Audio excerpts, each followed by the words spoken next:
Amigo y amiga que me escuchas, te damos la bienvenida nuevamente a Púlpito Reformado, la voz de la Reforma Protestante en Puerto Rico, la voz oficial de la Iglesia Presbiteriana Reformada en San Juan.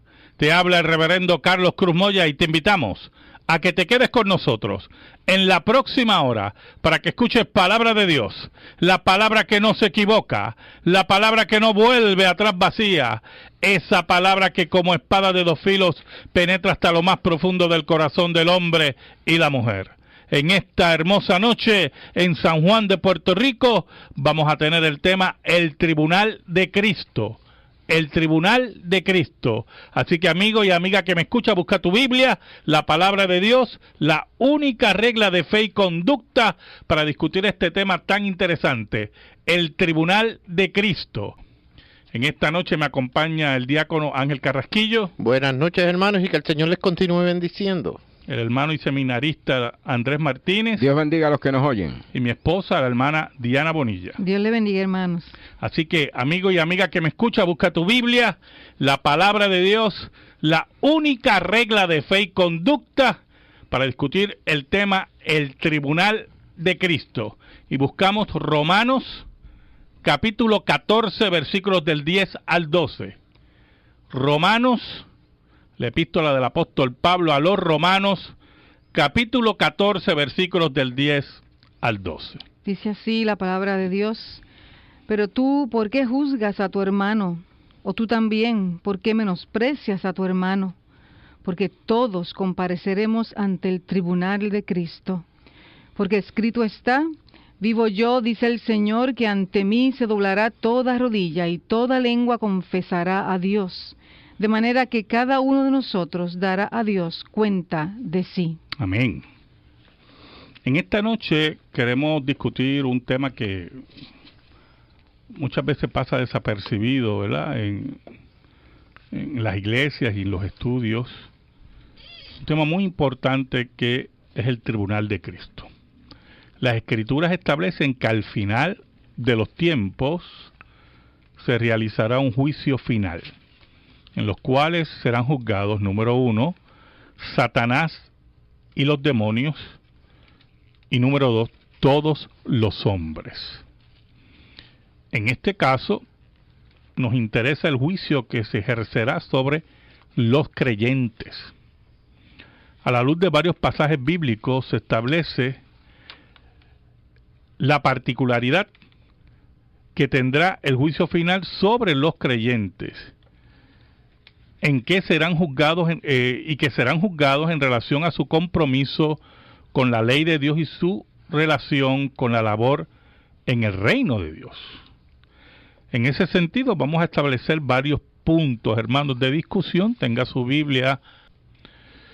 Número 1, la Biblia establece que todos los ángeles caídos y los hombres serán juzgados sin excepción. Podemos empezar por Mateo 8:29. Mateo 8:29. Dice así: y clamaron diciendo: ¿qué tienes con nosotros, Jesús, Hijo de Dios? ¿Has venido acá para atormentarnos antes de tiempo? Mire qué interesante.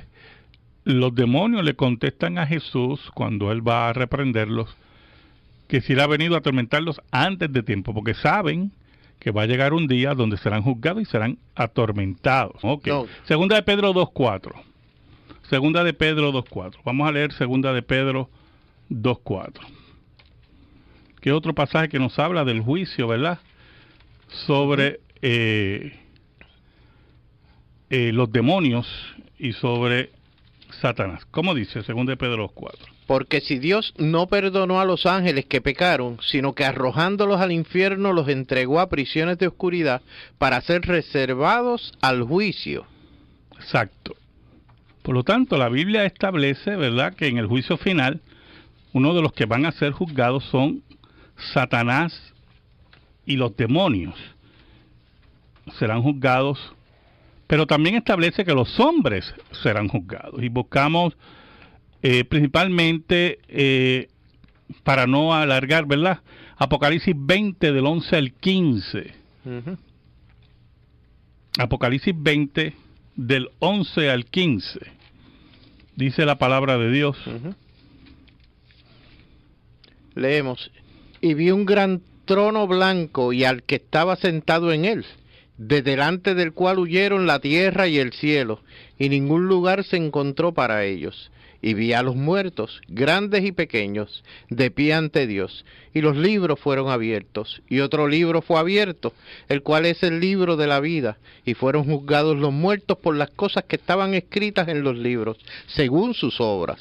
Y el mar entregó los muertos que había en él, y la muerte y el Hades entregaron los muertos que había en ellos, y fueron juzgados cada uno según sus obras. Y la muerte y el Hades fueron lanzados al lago de fuego. Esta es la muerte segunda. Y el que no se halló inscrito en el libro de la vida fue lanzado al lago de fuego. Amén. Por lo tanto, en el juicio final va a haber un juicio contra Satanás y los demonios y contra todos los hombres. Todos serán juzgados. Definitivamente, Satanás y sus demonios serán juzgados con cargos y bases diferentes a todos los hombres. A los hombres. Porque Satanás y los demonios van a ser juzgados por rebelarse contra Dios. En el caso de los hombres serán juzgados con bases diferentes a los creyentes. Porque los hombres serán juzgados por no aceptar a Cristo como su único Salvador personal, o no obedecer la ley de Dios en sus corazones y poner otras religiones y otros esfuerzos, ¿verdad? Ahora, la Escritura establece que va a haber un juicio a los creyentes, lo que llamamos el tribunal de Cristo, ¿verdad? Dentro del juicio final, porque el juicio es uno, o yo hermano, no hay diferentes juicios, hay un solo juicio, el juicio final. Dentro de ese juicio final está el juicio contra los demonios y contra Satanás, contra los hombres, y el juicio que van a tener los creyentes. Sí, porque hay personas que dividen esos tres juicios. Exacto. Uno con la venida de Cristo o el rapto, Ajá. El otro en el juicio final y otro de Satanás. Exacto, y eso no es así. Eso no es así. La Escritura es clara que nuestros pecados han sido juzgados y condenados en la cruz. Por lo tanto, hemos pasado de muerte a vida. O sea, esto tiene que estar claro. El juicio a los creyentes que se va a llevar en el juicio final, nada tiene que ver con nuestros pecados. O sea, no es un juicio de condenación. Porque la Biblia establece que ya nuestros pecados han sido juzgados y condenados en la cruz. Y que hemos pasado de muerte a vida. Vamos a ver unos pasajes como Juan 5:24. ¿Cómo dice Juan 5:24? De los hermanos que tengo aquí, que me lean Juan 5:24. De cierto os digo, el que oye mi palabra y crea al que me envió, tiene vida eterna, y no vendrá condenación, mas ha pasado de muerte a vida. Y no vendrá condenación, ha pasado de muerte a vida. Mire qué interesante dice, ¿verdad? Ya tiene vida eterna, y ya no vendrá condenación, porque sus pecados fueron condenados y juzgados en la cruz. Romanos 8:1. Pastor, ¿eso entonces exime al cristiano de esa segunda muerte que leímos a Claro. Así mismo es. Romanos 8:1. Dice, ahora pues ninguna condenación hay para los que están en Cristo Jesús, los que no andan conforme a la carne, sino conforme al Espíritu. Ninguna condenación hay para los que están en Cristo Jesús. Ya todos nuestros pecados han sido juzgados en la cruz. Y eso tiene que estar claro. Y hay un pasaje muy bueno que me gusta mucho, Hebreos 10, del 16 al 17. Hebreos 10, del 16 al 17. Este es el pacto que haré con ellos. Después de aquellos días, dice el Señor, pondré mis leyes en sus corazones y en sus mentes las escribiré. Añade, y nunca más me acordaré de sus pecados y transgresiones. Nunca más me acordaré de sus pecados y transgresiones. Esta es la promesa en el nuevo pacto. Porque ya Cristo juzgó nuestros pecados en la cruz. En ese sentido, ya Dios olvidó nuestros pecados. Ya nunca más se acordará de ellos. El profeta dice que ya han sido hundidos en el fondo de la mar. Y en ese sentido, por lo tanto, el tribunal de Cristo para los creyentes tiene otra particularidad, que es la que vamos a discutir en esta noche. No sé si Andrés quería añadir algo. No. Muy bien, entonces, vamos a ver lo que nos dice la Biblia en relación al juicio a los creyentes.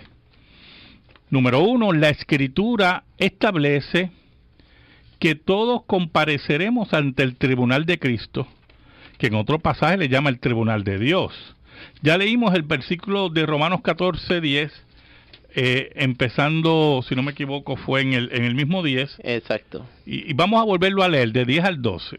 Romanos 14, del 10 al 12. ¿Cómo dice la palabra de Dios? Pero tú, ¿por qué juzgas a tu hermano?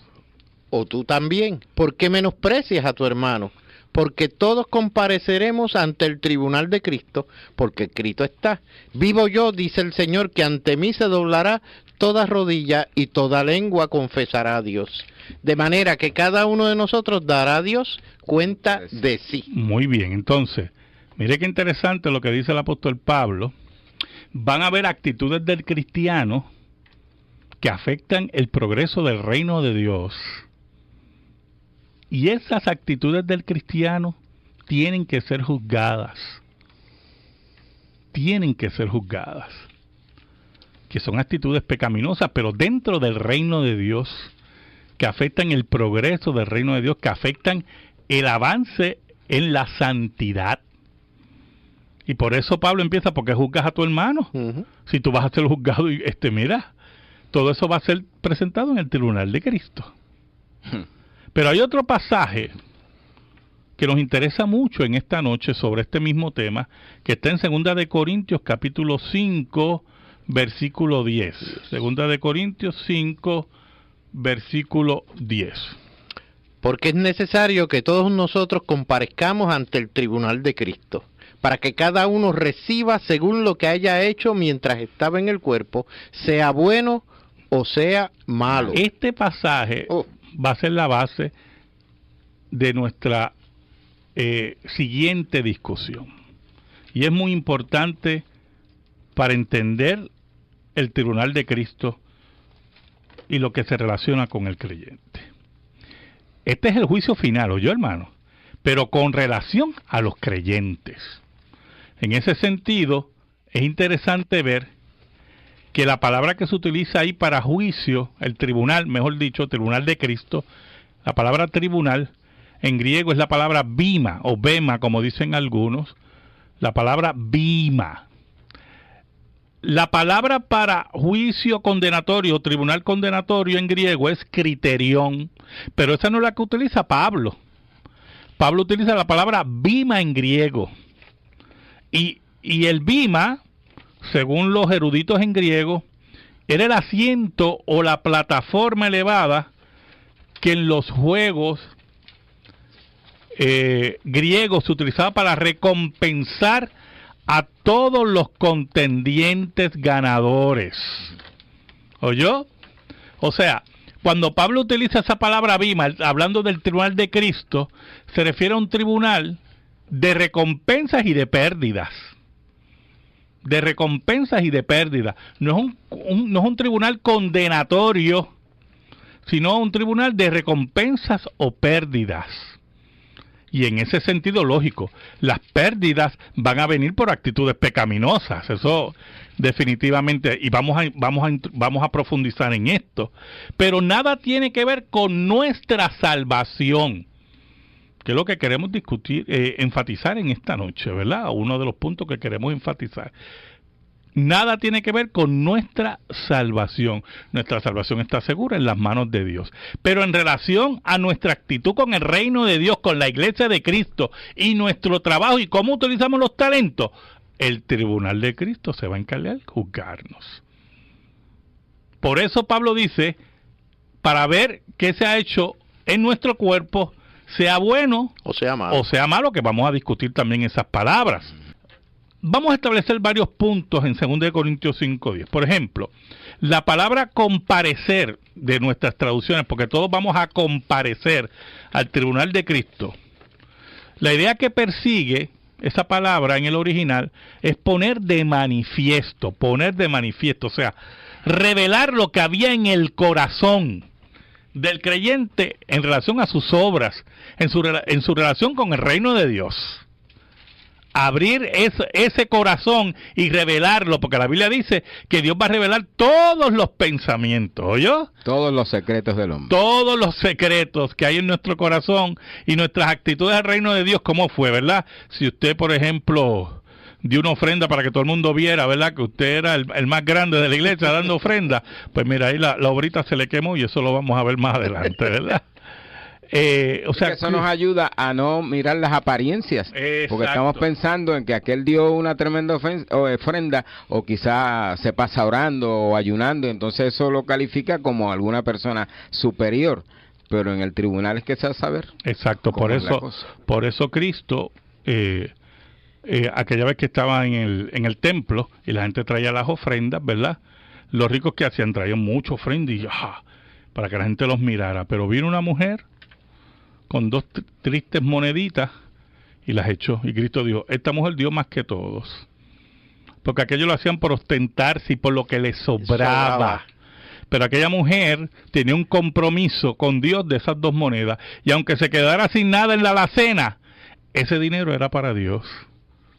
Y por eso Cristo dijo, porque esta dio todo lo que tenía, mientras aquellos daban lo que le sobraba. Lo que le sobraba. Pastor, también hay un mensaje subliminal, diría yo, porque tampoco por ver a aquel que echó mucho en la ofrenda, nosotros debemos juzgarlo como que, wow, ese está súper salvo. Exacto, sí, pero lamentablemente, no es así. Por eso el tribunal de Cristo, ¿verdad? Por eso la palabra comparecer, exacto, más que estar presente, ¿verdad? Lo que significa es poner de manifiesto.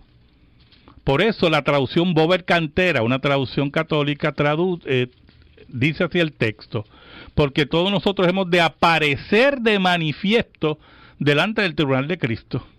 Y la Biblia de Jerusalén traduce, porque es necesario que todos nosotros seamos puestos al descubierto ante el tribunal de Cristo. O sea, allí usted no va a poder esconderse, ¿oyó?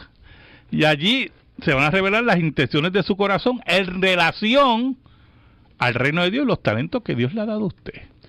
Eso es lo que dice 1 Corintios 4:5, donde dice, así que no juzguéis nada antes de tiempo, hasta que venga el Señor, el cual aclarará también lo oculto de las tinieblas y manifestará las intenciones de los corazones. Wow. Y entonces cada uno recibirá su alabanza. Mira qué tremendo, qué claro habla el apóstol Pablo en 1 Corintios 4, ¿qué? 5. 4:5. Ahora, la palabra malo, ahí en 2 Corintios 5:10, dice al final de ese versículo, ¿cómo decía?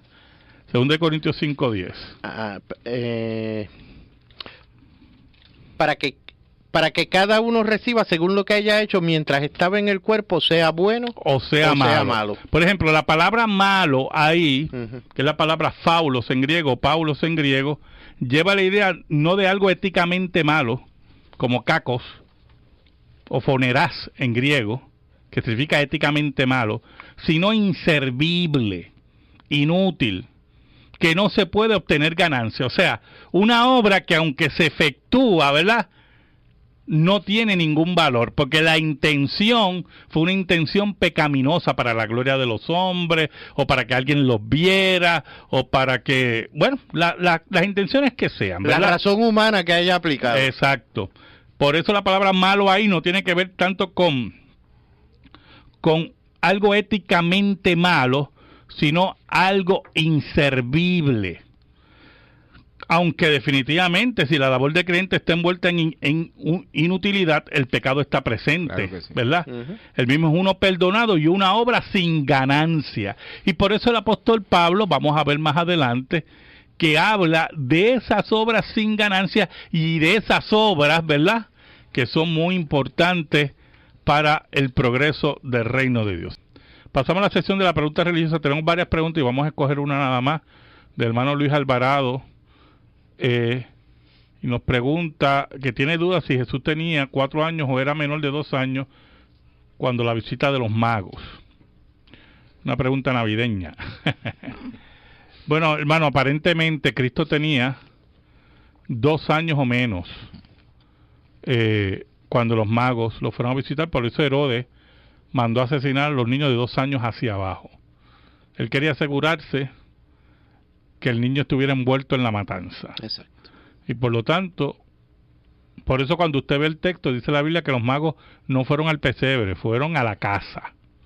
Y ya el niño aparentemente tenía 2 años o menos. Nunca he oído y nunca he leído nada de 4 años. No sé si hay otro tipo de interpretación que yo no conozco, pero lo que tenemos entendido es que tenía 2 años o menos, y el menos no era tampoco extenso, ¿verdad? No era de meses.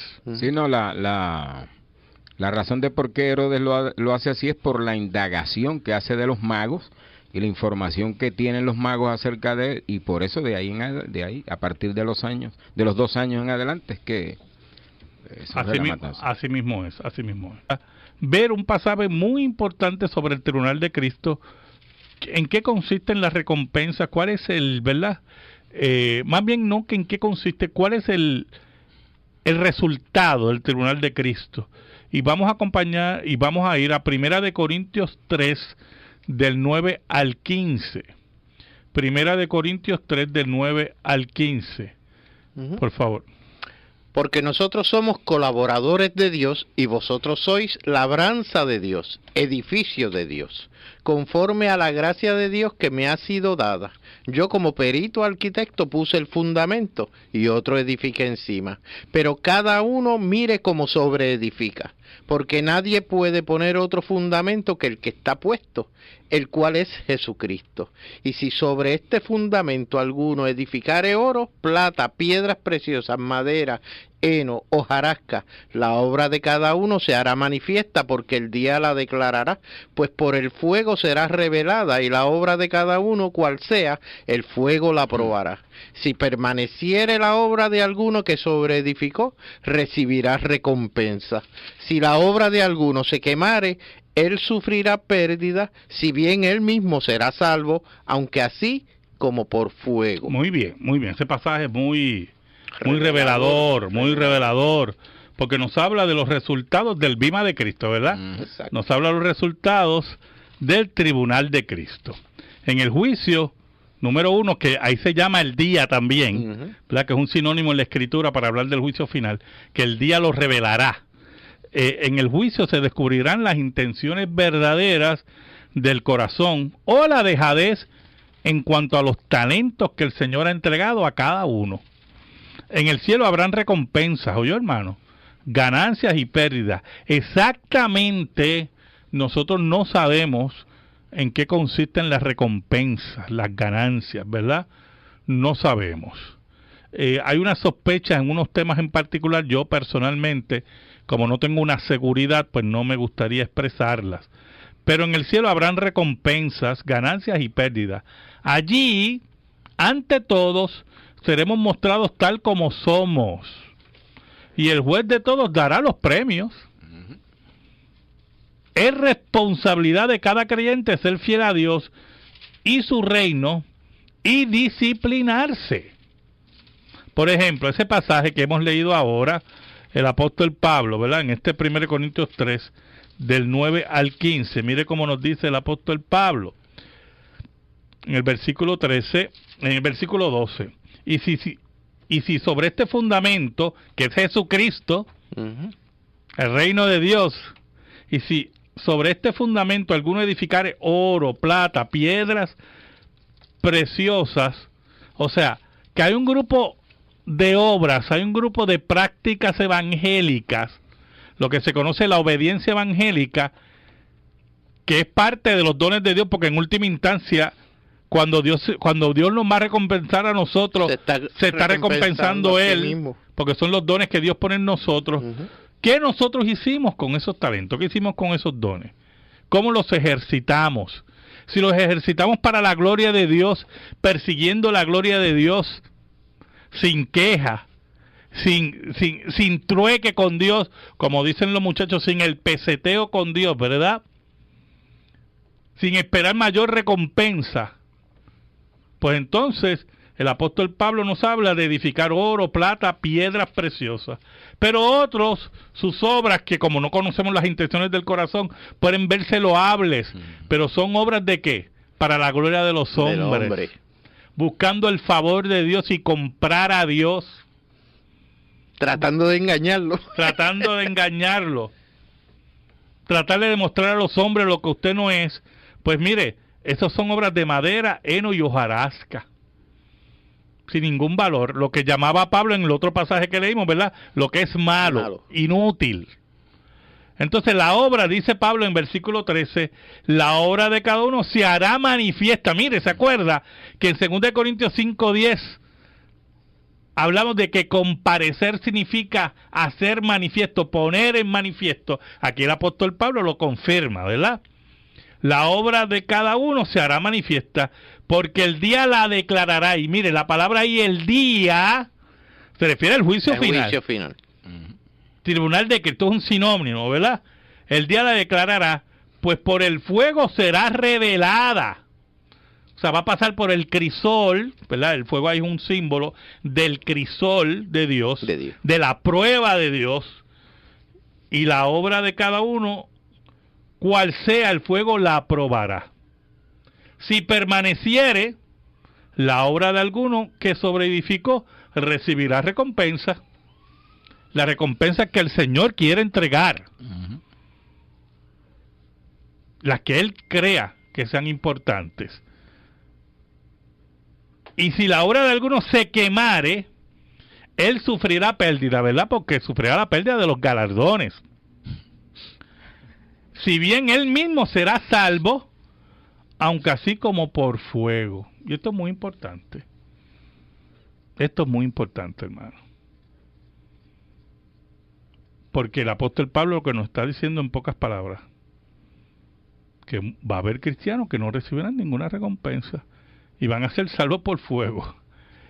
Y cuando dice ahí salvos por fuego, hermano, pues que aunque no tengan recompensa, el fuego acabó con todas sus obras, porque eran de hojarasca, eran de paja. Es una tremenda, una grande diferencia entre la salvación por gracia y la recompensa que se va a tener por trabajar, ¿verdad?, por el Señor y dar la vida por el Señor. O sea, que no podemos intercambiar las cosas y pensar que es que por las obras que yo he hecho, pues Dios va a recompensar para la salvación. No, porque eso es salvación por obras. Sí.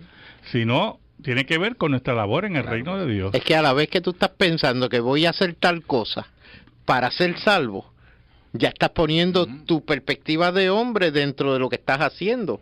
O sea, tratando de comprar a Dios por esto que estoy haciendo, un favor que yo le estoy haciendo a fulano de tal, al vecino. Sí, lo que dijimos ahorita de las ofrendas. De las ofrendas. En ese sentido, hermanos, nuestra labor en la iglesia tiene que ser una labor motivada por el amor y el reino de Dios. Y no porque el pastor me vea, los hermanos me vean, para cumplir. Eso yo lo he oído mucho. Ya yo cumplí. ¿Cómo que usted cumplió? Usted nunca va a cumplir con Dios, ¿oyó? Usted nunca va a cumplir con Dios. Nunca, ¿oyó? Nunca. Usted no tiene moneda para pagarle a Dios. Nada. Absolutamente nada. Hay una situación también con eso, y es que algunos, se ha convertido como un refrán, después que yo sea salvo, ¿verdad?, aunque yo pase raspando, y entonces eso, en vez de motivarlos, esto que nosotros tenemos, las escrituras nos presentan una serie de motivaciones para trabajar para la gloria de Dios, y una de esas es que vamos a estar en el tribunal de Cristo para dar cuenta de lo que hemos hecho. Y si solamente hemos estado pensando nada más en salvarnos, sí, pero esa actitud de salvarnos, es problemático, porque eso puede conllevar que usted no sea salvo. Usted no ha conocido al Señor entonces, porque usted es un egoísta. Claro. Está buscando su propio provecho. Claro, está buscando su propio provecho y no le importa nada. ¿Cómo a usted no le va a importar el reino de Dios? Los que son salvos le importa el reino de Dios. ¿O yo? Yo he visitado personas que no le importa la iglesia y te, el Señor sabe que yo le amo. No le amas. Porque si le amas, obedece. Y tratas bien a su esposa. Por eso Cristo decía, y esto es muy importante, Cristo decía: venid, benditos de mi Padre, y heredad el reino, porque me viste en la cárcel y me visitaste, Tuve hambre y me diste de comer. Tuve sed y me diste de beber. y me diste de beber. Y así sucesivamente. Estuve enfermo. Y entonces ellos preguntaron, ¿cuándo te vimos sediento, con hambriento o en la cárcel, Señor? Y Cristo dijo, cuando lo hacen con esos pequeñitos, lo hiciste conmigo. O sea, el trato que tú le des al reino de Dios, a la iglesia de Cristo, el trato que le estás dando a Cristo. Y por eso le dijo a los otros, salid de mí, malditos. Porque estuve hambriento. Estuve hambriento y no me diste de comer. Estuve preso y no me visitaste. Tuve sed y no me diste de beber. Y ellos van a preguntar, ¿cuándo te vimos? Cuando lo hiciste con estos pequeños, lo hiciste conmigo. Por lo tanto, cuando usted oye a una persona decir, no, mira, yo sé que yo amo al Señor y yo no necesito más nada. Y mire, ¿qué amor es ese? El amor que usted se inventó. El que usted se inventó, el del mundo, el que Dios repudia. Pablo, escribiéndole a Tito, dice, hablando de Cristo cuando se dio por nosotros, que quien se dio a sí mismo por nosotros para redimirnos de toda iniquidad y purificar para sí un pueblo propio, celoso de buenas obras. Celoso de buenas obras. Eso de estar pasando, raspando, eso no es la actitud del creyente, por lo menos de un verdadero creyente. Claro. Se puede ser de un impío que está en la iglesia, ¿verdad? Pero de un verdadero creyente, el verdadero creyente se preocupa por el reino de Dios. Se preocupa que el reino de Dios avance. Se preocupa de que el reino de Dios tenga las finanzas que tenga que tener. Se preocupa que el reino de Dios en los hermanos sean visitados. Que se preocupa por los problemas de tu hermano. No hay lugar para eso de pasar inadvertido por la vida. No. Un cristiano no puede darse ese lujo. No. Y si usted está en esa actitud, cuidado, la cosa está mala. Hay que leerse la parábola de los talentos. No, eso es lo que vamos a discutir la semana que viene. Porque las parábolas de los talentos tienen que ver con el tribunal de Cristo. Por eso, si buscamos 1 Corintios 9, del 24 al 29, mire cómo dice el apóstol Pablo. André, léeme ahí, 1 Corintios 9, del 24 al 29. 9, del 24 al 29. ¿No sabéis que los que corren en el estadio, todos a la verdad corren, pero uno solo se lleva el premio? Corred de tal manera que lo obtengáis. Todo aquel que lucha, de todo se abstiene. Ellos, a la verdad, para recibir una corona corruptible, pero nosotros una incorruptible. Así que yo de esta manera corro, no como a la aventura.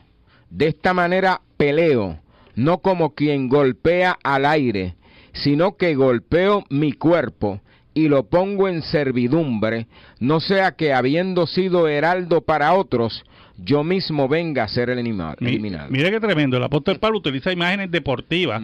Eso de golpear al aire, es la palabra es sobre pugilismo, boxeo, y habla de las carreras, ¿verdad? Y está diciendo, mire, si usted verdaderamente es creyente, corre para ganar el premio. Y ahí se refiere a la recompensa. Cuando Pablo dice que va a ser eliminado, no se refiere a su salvación, sino que pierde recompensa. Puede perder hasta qué, hasta su ministerio. ¿Oyó? Y Pablo nos exhorta a correr para ganar el premio. Y ser, mire, ejercitarnos espiritualmente para que cuando lleguemos al tribunal de Cristo, nuestras obras que van a ser juzgadas, pasen el crisol de Dios. Pasen el crisol de Dios. Pero muchos no quieren. Y como dice muy bien hermano Ángel Carrasquillo, como dijo el hermano Andrés, quieren pasar raspando. Y perdóneme, la actitud, esa actitud de pasar raspando, no es la actitud que habla Tito, el apóstol Pablo a Tito, ni lo que habla el apóstol Pablo aquí. Esa es la actitud del irresponsable, del dejado, del que no conoce posiblemente a Dios. El Lutero decía que el que tiene este pensamiento, eso es un amor impío y para sí, así que mismo, no ama al Señor. Que no ama al Señor. Wow, palabra, siempre Lutero, ¿verdad? Palabras certeras. Dios te bendiga. En esta hora te decimos que a través de WBMJ San Juan 1190 WCGB Juana Díaz 1060, WIBB Vieques 1370, La Isla Nena. Escucharás Púlpito Reformado, la voz de la Reforma Protestante en Puerto Rico. Te esperamos el próximo sábado a la misma hora y le pedimos al Señor que bendiga tu vida, bendiga tu hogar, bendiga tu familia, que el Señor esté sobre ti, sobre los tuyos, y que la paz de Cristo, que sobrepuja todo entendimiento, esté sobre tu hogar, sobre tu trabajo, sobre tus hijos, sobre tu familia, y que solamente Dios sea glorificado. Dios te bendiga ricamente. Amigo y amiga que me escuchas, te damos la bienvenida nuevamente a Púlpito Reformado, la voz de la Reforma Protestante en Puerto Rico, la voz oficial de la Iglesia Presbiteriana Reformada en San Juan. Te habla el reverendo Carlos Cruz Moya y te invitamos a que te quedes con nosotros en la próxima hora para que escuches palabra de Dios, la palabra que no se equivoca, la palabra que no vuelve atrás vacía, esa palabra que como espada de dos filos penetra hasta lo más profundo del corazón del hombre y la mujer. En esta hermosa noche en San Juan de Puerto Rico vamos a tener el tema El Tribunal de Cristo. El Tribunal de Cristo. Así que amigo y amiga que me escucha, busca tu Biblia, la palabra de Dios, la única regla de fe y conducta para discutir este tema tan interesante, el Tribunal de Cristo. En esta noche me acompaña el diácono Ángel Carrasquillo. Buenas noches, hermanos, y que el Señor les continúe bendiciendo. El hermano y seminarista Andrés Martínez. Dios bendiga a los que nos oyen. Y mi esposa, la hermana Diana Bonilla. Dios le bendiga, hermanos. Así que, amigo y amiga que me escucha, busca tu Biblia, la palabra de Dios, la única regla de fe y conducta para discutir el tema el Tribunal de Cristo. Y buscamos Romanos capítulo 14, versículos del 10. Sino que arrojándolos al infierno los entregó a prisiones de oscuridad para ser reservados al juicio. Exacto. Por lo tanto, la Biblia establece, ¿verdad?, que en el juicio final, uno de los que van a ser juzgados son Satanás y los demonios. Serán juzgados, pero también establece que los hombres serán juzgados. Y buscamos principalmente, para no alargar, ¿verdad?, Apocalipsis 20 del 11 al 15. Apocalipsis 20 del 11 al 15. Dice la palabra de Dios. Leemos: y vi un gran trono blanco y al que estaba sentado en él, de delante del cual huyeron la tierra y el cielo, y ningún lugar se encontró para ellos. Y vi a los muertos, grandes y pequeños, de pie ante Dios, y los libros fueron abiertos, y otro libro fue abierto, el cual es el libro de la vida, y fueron juzgados los muertos por las cosas que estaban escritas en los libros, según sus obras. Y el mar entregó los muertos que había en él, y la muerte y el Hades entregaron los muertos que había en ellos, y fueron juzgados cada uno según sus obras. Y la muerte y el Hades fueron lanzados al lago de fuego. Esta es la muerte segunda. Y el que no se halló inscrito en el libro de la vida fue lanzado al lago de fuego. Amén. Por lo tanto, en el juicio final va a haber un juicio contra Satanás y los demonios y contra todos los hombres. Todos serán juzgados. Definitivamente, Satanás y sus demonios serán juzgados con cargos y bases diferentes a todos los hombres. A los hombres. Porque Satanás y los demonios van a ser juzgados por rebelarse contra Dios.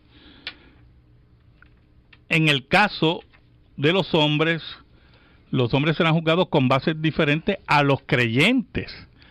Porque los hombres serán juzgados por no aceptar a Cristo como su único Salvador personal, o no obedecer la ley de Dios en sus corazones y poner otras religiones y otros esfuerzos, ¿verdad? Ahora, la Escritura establece que va a haber un juicio a los creyentes, lo que llamamos el Tribunal de Cristo, ¿verdad?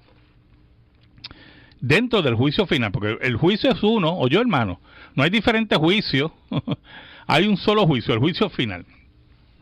Dentro de ese juicio final está el juicio contra los demonios y contra Satanás, contra los hombres al 12. Romanos, la epístola del apóstol Pablo a los Romanos, capítulo 14, versículos del 10 al 12. Dice así la palabra de Dios: pero tú, ¿por qué juzgas a tu hermano? O tú también, ¿por qué menosprecias a tu hermano? Porque todos compareceremos ante el tribunal de Cristo. Porque escrito está: vivo yo, dice el Señor, que ante mí se doblará toda rodilla y toda lengua confesará a Dios. De manera que cada uno de nosotros dará a Dios cuenta de sí. Amén. En esta noche queremos discutir un tema que muchas veces pasa desapercibido, ¿verdad? En las iglesias y en los estudios. Un tema muy importante que es el tribunal de Cristo. Las Escrituras establecen que al final de los tiempos se realizará un juicio final, en los cuales serán juzgados, número 1, Satanás y los demonios, y número 2, todos los hombres. En este caso, nos interesa el juicio que se ejercerá sobre los creyentes. A la luz de varios pasajes bíblicos se establece la particularidad que tendrá el juicio final sobre los creyentes, en que serán juzgados y que serán juzgados en relación a su compromiso con la ley de Dios y su relación con la labor en el reino de Dios. En ese sentido vamos a establecer varios puntos, hermanos, de discusión. Tenga su Biblia. Número 1, la Biblia establece que todos los ángeles caídos y los hombres serán juzgados sin excepción. Podemos empezar por Mateo 8:29. Mateo 8:29. Dice así: y clamaron diciendo: ¿qué tienes con nosotros, Jesús, Hijo de Dios? ¿Has venido acá para atormentarnos antes de tiempo? Mire qué interesante. Los demonios le contestan a Jesús cuando él va a reprenderlos, que si él ha venido a atormentarlos antes de tiempo, porque saben que va a llegar un día donde serán juzgados y serán atormentados. Okay. No. Segunda de Pedro 2:4. Segunda de Pedro 2:4. Vamos a leer Segunda de Pedro 2:4. Que otro pasaje que nos habla del juicio, ¿verdad? Sobre los demonios y sobre Satanás. ¿Cómo dice Segunda de Pedro 2:4? Porque si Dios no perdonó a los ángeles que pecaron,